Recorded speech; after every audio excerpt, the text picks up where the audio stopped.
I am R. Prabha, Assistant Professor in the Department of EC, SNS College of Technology. In this video, we will see the topic on microwave cavities for the circular waveguides and resonators. And here in the diagram there are two energy sources. We infer from this diagram is we need a storage device, and with the help of microwave cavity resonators we can store electromagnetic energy. So we can define microwave cavity resonator as an electronic device consisting of a space usually enclosed by metallic walls within which resonant electromagnetic fields may be excited and extracted for use in microwave systems. So this is the picture of a rectangular microwave cavity resonator, and this cavity resonators are used to store energy used in Klystron tubes, bandpass filters and frequency meters.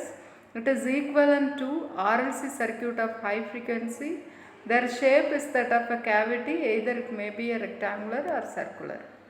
And the cavity resonators are used to provide a resonant circuit at ultra high frequency and higher frequencies. An enclosure completely surrounded by conducting walls is required.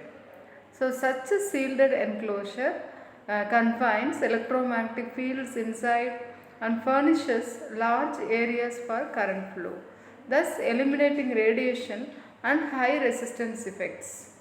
And cavity resonators are used in TE and TM mode storage, and in resonant cavity it is unique because we are free to choose X, Y or Z as the direction of wave propagation. That is, there is no unique longitudinal direction. A 3 symbol M and P subscript is needed to designate a TM or TE standing wave pattern in a cavity resonator. And like waveguides, different modes have different resonant frequency are called degenerate modes. TM, MNP and TNMP are always degenerate if none of the modes is 0. The mode with lowest cutoff frequency for a given cavity size is referred as the dominant mode.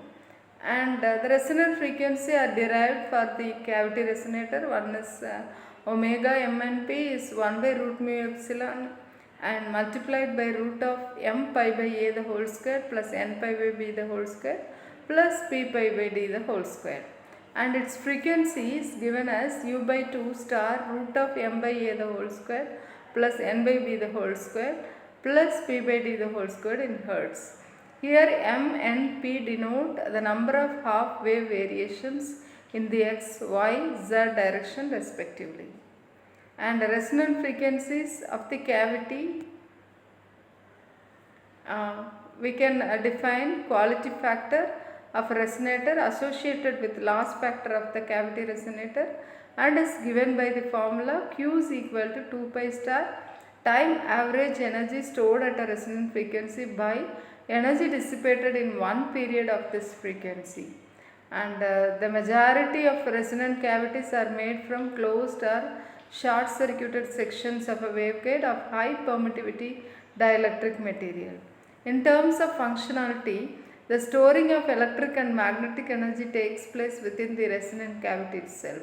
Furthermore, the only loss of energy is due to the finite conductivity of the cavity walls and dielectric losses of the material which is filling the cavity. And in every cavity there will be multiple resonant frequencies that correlate to electromagnetic field modes, maintaining the needed boundary conditions on the walls of the cavity. So due to these, the boundary conditions that must be met at resonance, and as it follows the cavity length, it must be an integer multiple of half wavelength at resonance. Therefore, a resonant cavity can be considered a waveguide equivalent to short circuited half wavelength transmission line resonator. The electromagnetic fields in the cavity are excited via an exterior connection. An outside power source is usually coupled to the cavity by a small aperture, a small wire probe, or a loop. The outer or external coupling structure affects cavity performance, and this is a consideration one must take during the overall analysis. And cavity resonator applications, as we see already, they used in tuned circuits, UMF tube, klystron amplifier, oscillators and duplexes of radar, and they are used at microwave frequency meters. And outside power source is usually coupled to the cavity by a small aperture or small probe or a loop. The outer or external coupling structure affects cavity performance, and this is a consideration one must take during the overall analysis. The assessment, we know the cavity resonator and its types, rectangular and circular cavity resonator. Applications, we have seen most of the applications.